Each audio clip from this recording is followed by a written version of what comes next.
दोस्तों नमस्कार, स्वागत है आपका यूट्यूब चैनल एबी टेक में। आज है 6 जून 2025 और जान लेते हैं आज की महत्वपूर्ण खबरें जो आज के प्रमुख समाचार पत्रों पर छाई हुई हैं। सबसे पहले यहां पर देखिए अपडेट है, लोक सेवा आयोग से एक बड़ी अपडेट है कि पीसीएस मुख्य परीक्षा के 259 आवेदन निरस्त। यूपीपीएससी में आवेदन पत्र जमा न करने, दावे के समर्थन में प्रमाण पत्र प्रस्तुत न करने के मामले अधिक। आप लोग जानते हैं पीसीएस की मुख्य परीक्षा होने वाली है, उसके लिए पीसीएस मुख्य परीक्षा के लिए आवेदन आमंत्रित किए गए थे जो भी पीसीएस प्री में क्वालिफाइड छात्र थे। तो इन छात्रों में 259 के आवेदन निरस्त किए गए हैं। उसी के बारे में अपडेट है कि पीसीएस 2024 के 259 आवेदन बृहस्पतिवार को निरस्त कर दिए गए। इसमें सर्वाधिक 138 आवेदन अभ्यर्थियों द्वारा अंतिम तिथि 1 अप्रैल 2025 तक आयोग कार्यालय में प्रस्तुत न करने के कारण निरस्त किए गए हैं। आयोग ने अनुक्रमांकवार आवेदन निरस्त करने के कारण स्पष्ट किए हैं। हालांकि आयोग ने आवेदन निरस्तीकरण के विरुद्ध अपील करने के लिए अभ्यर्थियों को 11 जून तक का समय दिया है। आयोग के अनुसचिव ओंकार नाथ सिंह के अनुसार अभ्यर्थी अपील से संबंधित प्रत्यावेदन 11 जून को शाम 5 बजे तक डाक के माध्यम से या व्यक्तिगत रूप से उपस्थित होकर के आयोग के गेट नंबर 3 पर स्थित डाक अनुभाग के काउंटर पूछताछ काउंटर पर प्रस्तुत कर सकते हैं। तो कुल मिलाकर के जो लोग समय से आवेदन नहीं दिए थे उनके आवेदन निरस्त किए गए हैं, और जो लोग मतलब दावे प्रस्तुत किए थे या रिजर्वेशन संबंधित या कोई भी भारांक लेने के लिए और संबंधित प्रमाण पत्र नहीं प्रस्तुत किया तो उनके यहाँ पर आवेदन निरस्त किए गए हैं। सबसे ज़्यादा आवेदन निरस्त होने के कारण यहाँ पर देखिए कि यूपी का मूल निवासी तो बताया गया, लेकिन एससी का प्रमाण पत्र बिहार से बनवाया गया है। तो इस तरीके से आवेदन निरस्त किए गए हैं। दिव्यांग अभ्यर्थी का मूल निवास प्रमाण पत्र संबंधित कोई प्रमाण पत्र नहीं लगाया गया है। यूपी की जगह मध्य प्रदेश से बना प्रमाण पत्र प्रस्तुत किया गया है।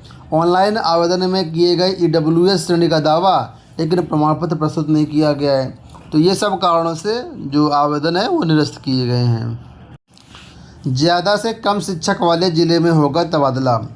परिषदीय विद्यालयों में सामान्य तबादलों के लिए बृहस्पतिवार को विस्तृत दिशा निर्देश जारी कर दिए गए हैं। इसके अनुसार ज़्यादा शिक्षक से कम शिक्षक वाले ज़िलों में अध्यापकों का तबादला होगा। इसका मुख्य उद्देश्य शिक्षक छात्र अनुपात को बेहतर करना है। इसके लिए पहले इन 2 तरह के ज़िलों की सूची जारी होगी, इसके बाद ऑनलाइन आवेदन प्रक्रिया शुरू की जाएगी। तो अब जो है जहां ज़्यादा शिक्षक है वहां से कम शिक्षक वाले ज़िलों में ट्रांसफ़र किया जाएगा। इस पूरी प्रक्रिया में करीब 10 दिन का समय लगेगा। जो अधिक ज़िले मतलब अधिक शिक्षकों वाले ज़िले हैं उसकी सूची और कम शिक्षक वाले ज़िले हैं उनकी सूची 6 से 7 जून तक जारी कर दी जाएगी। ठीक है, इसके बाद जो है 9 से 12 जून तक आवेदन होंगे। उसके बाद 9 से 13 जून तक बीएसए कार्यालय फॉरवर्ड करेंगे और इसके बाद फाइनल जो ट्रांसफ़र है 16 जून को हो जाएगा। पुलिस बल में फिर भर्ती होंगी करीब 3800 महिलाएं। प्रदेश पुलिस में महिला कर्मियों की संख्या में फिर इजाफा होने वाला है। इसके बाद महिला पुलिसकर्मियों की संख्या करीब 55,000 हो जाएगी। जल्द 24,000 पदों पर होने वाली भर्ती में करीब 3800 महिलाओं को खाकी पहनने का मौका मिलेगा। खासकर पीएसी की 3 महिला वाहिनियों में 2388 पद भरे जाएंगे। इसके अलावा नागरिक पुलिस में भी सिपाही और उपनिरीक्षक के 20% पदों पर महिलाओं को भर्ती होने का अवसर मिलेगा। तो जो महिलाएं हैं उनके लिए एक और मौका है। जल्द ही पुलिस में करीब 24,000 पदों पर भर्तियां आने वाली हैं। लोक सेवा आयोग से लेक्चरर के 11 पदों पर नियुक्तियां की जाएंगी। ये नियुक्तियां जो है स्वास्थ्य विभाग में है। लेक्चरर यूनानी के पदों पर आवेदन मांगे गए हैं। आरक्षण का लाभ लेकर के यूपी के मूल निवासी आवेदन कर सकते हैं। 9 जून आवेदन करने की अंतिम तिथि है। जो भी अभ्यर्थी अभी तक आवेदन नहीं किए हैं वो लोग आवेदन कर सकते हैं। प्राथमिक शिक्षक भर्ती आंदोलन को लेकर के अपडेट है कि आयोग के बाहर आधी रात भजन कीर्तन।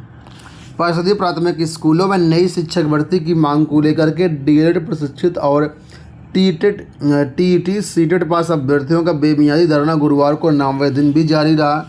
अभ्यर्थियों ने बुधवार आधी रात उत्तर प्रदेश शिक्षा सेवा चयन आयोग के बाहर यूपी सरकार और आयोग का अनुपात समानुपात के विरोध में भजन कीर्तन और हनुमान चालीसा का पाठ किया। कहा कि आज नहीं तो कल अंधेरे से प्रकाश की किरण निकलेगी। दावा किया कि वर्तमान में परिषदीय विद्यालयों में सहायक अध्यापकों के 1,81,276 पद रिक्त हैं। वहीं दूसरी ओर 7 साल से भर्ती नहीं आने के कारण लाखों योग्य अभ्यर्थी दर दर की ठोकरें खाने को मजबूर हैं। इसके साथ ही अभ्यर्थियों ने मुर्गा बन करके और सोशल मीडिया एक्स पर पोस्ट करते हुए अपनी जो बातें हैं कहीं और विरोध प्रदर्शन किया। एसएससी की तरफ से एक नया नोटिफिकेशन कल जारी कर दिया गया है हिंदी अनुवादक का। 437 पदों के लिए नोटिफिकेशन जारी किया गया है। ठीक है, तो जो भी हिंदी ट्रांसलेटर्स एग्ज़ाम 2025 के लिए आवेदन करना चाह रहे हैं उनके लिए खुशखबरी है कि नोटिफिकेशन जारी कर दिया गया है। 437 पदों पर आप लोग जो है 26 जून तक आवेदन कर सकते हैं। ऑनलाइन फीस 27 जून की रात 11 बजे तक जमा होगी और 1 से 2 जुलाई की रात 11 बजे तक आवेदन में संशोधन रहेगा। तो कुल मिलाकर के आप अगर एलिजिबल हैं तो इस भर्ती में आवेदन कर सकते हैं। बहुत अच्छी भर्ती है। अब एसएससी की भर्तियों के लिए आप लोग जो है मोबाइल ऐप से आवेदन कर सकते हैं।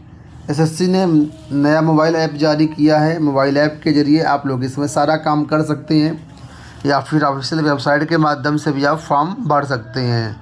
लेकिन अगर आपको टेक्नोलॉजी की जानकारी नहीं है तो फिर आप किसी भी कैफ़े से अपना फॉर्म भरवा सकते हैं। यहाँ देखिए अपडेट है कि आईएएस पीसीएस से 20 गुना महंगी शिक्षक भर्ती की फीस। नवगठित शिक्षा सेवा चयन आयोग महाविद्यालयों में भर्ती की ले रहा 2,000 रुपये फीस। उत्तर प्रदेश में अशासकीय सहायता प्राप्त महाविद्यालयों में असिस्टेंट प्रोफेसर की भर्ती आई हुई है, जिसके लिए फ़ीस जो है करीब 2,000 रुपये ली जा रही है, जो कि करीब आईएएस पीसीएस से 20 गुना ज़्यादा महंगी है। नवगठित उत्तर प्रदेश शिक्षा सेवा चयन आयोग ने विज्ञापन संख्या 51 के तहत बीएड के 107 पदों के लिए 13 जून तक आवेदन मांगे हैं। इसके लिए अनारक्षित ईडब्ल्यूएस और ओबीसी की फ़ीस 2,000 रुपये है, जबकि एससी एसटी के लिए फ़ीस 1,000 रुपये रखी गई है। दूसरे भर्ती आयोगों से तुलना करें तो नवगठित शिक्षा सेवा चयन आयोग की जो फ़ीस है वो 20 गुना है। उदाहरण के तौर पर संघ लोक सेवा आयोग की बात करते हैं, आईएएस परीक्षा की बात करते हैं तो इसमें आवेदन करने के लिए जनरल, ओबीसी और ईडब्ल्यूएस के लिए 100 रुपये फ़ीस देनी होती है, लेकिन यहाँ पर फ़ीस 2,000 रुपये है शिक्षा सेवा आयोग की। तो इतनी भारी मात्रा में लोग पैसे वसूलते हैं, लेकिन उसके बावजूद कोई काम, कोई परीक्षा समय से नहीं करा पाते हैं। जाहिर सी बात है, खुले तौर पर लूट हो रही है। यहाँ देखिए अपडेट है कि बीडा में 1,021 पदों पर होगी भर्ती। बुंदेलखंड औद्योगिक विकास प्राधिकरण यानी बीडा के गठन के बाद विकास कार्यों को गति देने की कवायद तेज हो गई है। इसके लिए औद्योगिक विकास मंत्री नंदगोपाल गुप्ता नंदी ने बृहस्पतिवार को यमुना औद्योगिक विकास प्राधिकरण यानी ईडा, ग्रेटर नोएडा प्राधिकरण और यूपी सीडा के 3 प्रबंधकों का स्थानांतरण बीडा के लिए किया है और यहाँ पर 1,021 पदों पर भर्ती की जाएगी। तो अच्छा मौका है यहाँ पर पदों में भर्ती लेने का। बहुत अच्छी वैकेंसी जो होती है ये। अगली देखिए अपडेट है कि प्रदेश भर में पॉलिटेक्निक प्रवेश परीक्षा शुरू। 13 जून तक 3 पालियों में चलेंगी परीक्षाएं। उत्तर प्रदेश प्राविधिक शिक्षा में प्रवेश के लिए परीक्षाएं आरंभ हो गई हैं। गुरुवार को लखनऊ समेत देश भर में इन परीक्षाओं का आयोजन किया गया। लखनऊ के 15 परीक्षा केंद्रों पर कड़ी निगरानी के साथ ये परीक्षाएं संपन्न की जा रही हैं। तो जो भी अभ्यर्थी हैं पॉलिटेक्निक प्रवेश के लिए, उनकी परीक्षाएं प्रारंभ हो चुकी हैं। अंत में यहाँ पर देखिए अपडेट है नियुक्ति पत्र वितरण को लेकर के कि सिपाही भर्ती के अभ्यर्थियों को अमित शाह व योगी बांटेंगे नियुक्ति पत्र। उत्तर प्रदेश पुलिस में आरक्षी के पद पर चयनित अभ्यर्थियों के नियुक्ति पत्र वितरण समारोह में केंद्रीय गृह मंत्री अमित शाह के भी शामिल होने की पूरी उम्मीद है। लखनऊ में 15 जून को भव्य समारोह में केंद्रीय गृह मंत्री व मुख्यमंत्री जो है 60,244 सफल अभ्यर्थियों का नियुक्ति पत्र बांटेंगे। दोस्तों ये होगा आज की सारी सूचना। उम्मीद करेंगे वीडियो आपको पसंद आया होगा। इस वीडियो में इतना ही। धन्यवाद।